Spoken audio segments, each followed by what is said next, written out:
Need more time? Want more from your business and your life? Welcome to the Simple Life Habits Podcast, where you'll learn how to work less, do more, and live your life with greater focus. Now, here's your host, Jonathan Milligan. Welcome to the Simple Life Habits Podcast. I'm your coach through the process. This is Jonathan Milligan. Thank you so much for the positive comments, and I always love getting email from you. You can feel free to reach out to me. And also take a moment and go rate us on iTunes and share this message with other people. You know, our mission is real simple here at Simple Life Habits. We want to help you to learn how to work less, do more, and live your life with greater focus. As I'm recording this, we're coming to the end of the year, and it's a time for many people, it's a time of reflection. You get to enjoy the relationships in your life, and you get to understand the real meaning of Christmas, and helps you understand the real meaning and purpose of life. And then also, as we head into the new year, many people use this time of the year to think about their goals, to think about what has maybe not gone right the last 12 months and celebrate the successes of what did and what we're going to do different. So whether you're listening to this and it is the end of the year or maybe it's the middle of the year, the principle I want to teach you today is something that if you add to your life, it will help you in every area of life. Today the topic is the joy of putting your mind in neutral. So what does that mean? Let's dive into it and let's talk about this for a little bit. When we say the joy of putting your mind in neutral, first of all, who am I talking to? Well, today this is a word for the overachievers. Maybe you're in that category with me, or maybe you're just an overdreamer, an overthinker, an over-idea creator.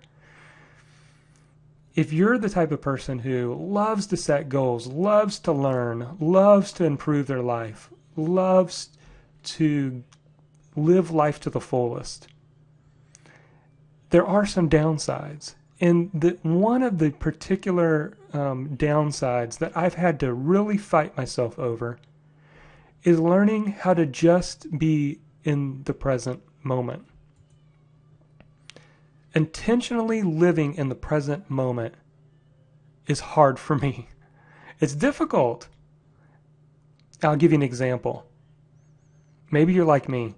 I really envy people who can fall right to sleep at night. I mean, they lay down and they are out. My wife is one of those people. She can lay down and be sound asleep in 5.2 seconds. That aggravates me because I wish I had the ability to do that. My mind is racing. I'm thinking about different ideas, thoughts, things I read today, things I got to do tomorrow. My mind doesn't seem to ever want to shut off. So in that case, if you're like me, what do? Well, I want to talk to you about what it means to put your mind in neutral. So there's a few key steps here that I want to talk about. And this will really help you if you're that type of person where you're always pushing, the pedal is always pressed down. You're always trying to figure out how to get more done in your day, trying to figure out how to be more productive. Well, what do you need to do, and why do you need to put your mind in neutral? Well, here's the first step. The first step for me is awareness. You have to be aware of when your mind is elsewhere. You have to be aware of when you're thinking about work when you're at home, and when you're at home, you're thinking about work. So the idea is if you're sitting with your family and you're playing Monopoly, then just play Monopoly. Don't think about your work, or think about your email, or think about what you got to do around the house. Just fully be in that moment. Be 100% there. See, I'm a tenacious goal setter. I'm always thinking in the future, 1, 5, 10 years. And while it's noble to have goals in life, if you're not careful, you never take the opportunity to savor the present moment. I've been guilty of playing with the kids, but not really ever being 100% there. I often think, would it be great to have the mind of a child again? Think about the mind of a child. Most often, they're 100% engaged in what they're doing. They're not thinking about the future, or they're not thinking about everything else. They're just fully being in the present and enjoying that moment. Putting your mind in neutral can be extremely healthy in your life. But here's the next step. There's a second step to this process. If you're really going to learn to be fully present, there's a habit you got to form, and that is to capture everything. You need to have a simple tool or tools to capture your thoughts. Because what often happens is just the way our mind works is when I could be riding bikes with the kids in the neighborhood and I come up with a great idea about work. Or I could be at work and I think about a bill that needs to be paid at home. And you could use this concept any which way that you want to run it. But the truth is, a lot of times the stuff that comes up in our mind happens when we're out of that context. And the way that we overcome that and we learn to be fully present and fully in the moment is we just simply have a trusted system where we capture that thought. Where you capture everything. Now, here's a couple tools that I use. I've simply used a 3x5 card that goes in my wallet and a small pen. So most of the time, no matter where I am, I've got my wallet at least. You can quickly and simply capture that thought and decide intentionally to procrastinate on that until later. I'm not going to think about this thought. I'm not going to try to develop this thought I'm not going to try to complete this to-do until later, until I get back in that context. So that's one thing you do. If you have a smartphone, iPhone, you could use a Wunderlist app, simple to-do manager, put the to-do or the idea, put it in there. You could email yourself too. Another tool I love to use is Evernote. Simply dump everything in there, and that way I can process it or look at it later when I have time. Regardless of what you do, you have to learn the art of just capturing your thoughts. And when you do that, it's a cleansing moment that allows you to get back focused in the present moment. Because you have no fear of losing that thought or that idea.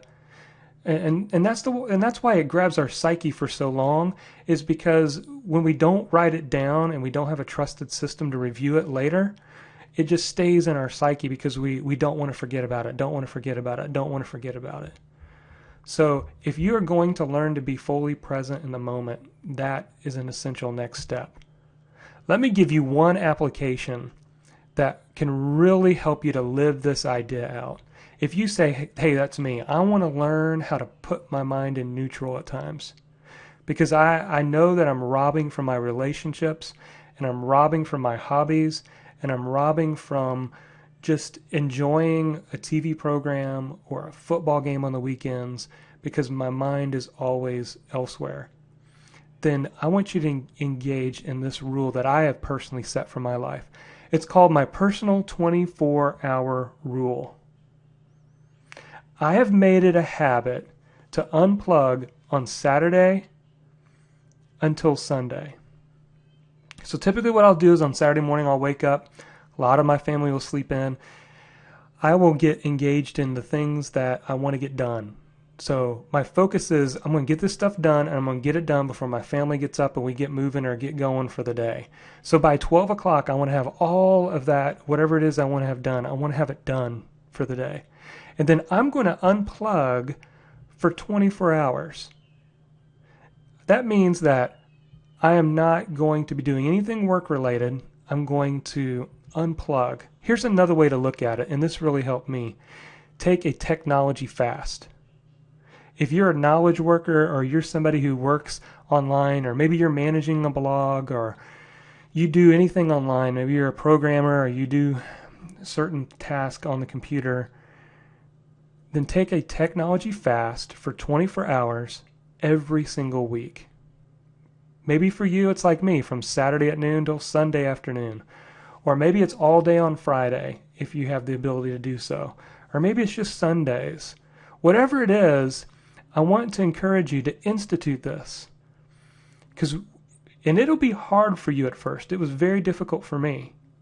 And when I say technology fast, that means I'm not checking email, I'm not looking in social media, I'm not reading about other blogs, I'm not writing any blog posts, I'm not doing anything on the computer. I'm totally unplugging. We need that in order to be more productive. You see, there's a biblical law that exists in this that was set up a long time ago. It's the law of the Sabbath. We are human beings. We have to recharge. Think about this. Think about the most productive person that you know about. Maybe it's a celebrity. Maybe it's somebody who runs several businesses and is a billionaire. Even the most productive human being that you can think of right now is still human. They still have to go to sleep at some point. They can't go a month without sleeping. They have to have rest. Rest is required for us to be a human being. Not just physical rest, which is important, but mental rest. 7 Habits of Highly Effective People, the book calls this sharpening the saw. You see, what we often forget about, key principle of productivity, is the art of rest, renewal, recharging. We forget about that. And what happens is we head into our projects and into our dreams and into our goals with a dull blade. And it takes us 3 times as long to chop down the tree when our blade's not sharp. What sharpens the blade? Mental and physical rest. So that's why instituting this 24-hour rule, at first it feels like it's counterproductive to where you're wanting to head in life. But the truth is, it supports it. Not only does it support it, but it makes it better. You become more productive when you take time to rest. Try it. It's happened in my life, and I know it can be something that can be beneficial to you. So think about it right now. When could you institute this personal 24-hour rule? Maybe it's a technology fast. When is ideal, and when could you institute this? And then determine that you're going to see it through. Don't make excuses. Don't try to figure out how to, I've rested for 10 hours. I'll cheat a little bit and see what's going on. No, commit to that 24 hours and allow yourself to fully engage in other things. Fully engage with your kids. Fully engage with your spouse. Fully engage in a hobby. And learn to be 100% there. And just enjoy the simple things. What it means to sit around a table and play a board game and laugh and just enjoy being with those people. Go out to eat and just enjoy that. I really want to encourage you to give this a shot. And it will really help you in your life if you do that. So that's my simple challenge for you today. If you enjoy Simple Life Habits and maybe you want to learn how to be more productive in your life, then I want to introduce you to something that's called the Get Productive Challenge. Many people have gone through this course, and I would encourage you to do the same. There's no cost, it's free, and you can get to it at simplelifehabits.com or specifically go to simplelifehabits.com/GPC. It's the letter G, the letter P, and the letter C. And that's short for Get Productive Challenge. I've got a whole 30-day course. Each day is you take a simple step, and each day builds upon the next. And it's simple to add into your life. I've designed it so that it helps you to not only understand things that you can do to be more productive, but that you get the mindset. There's certain laws of personal productivity that you need to follow. And so we cover that. We take some of the greatest books about productivity and we combine all this into a simple 30-day course. That's something that you can start today. There's videos to watch. There's PDFs to download, some brainstorming worksheets. You design a simple life plan and get more out of living an intentional life. So that's it for today. Thank you again for listening to the Simple Life Habits podcast. We'll catch you in the next episode.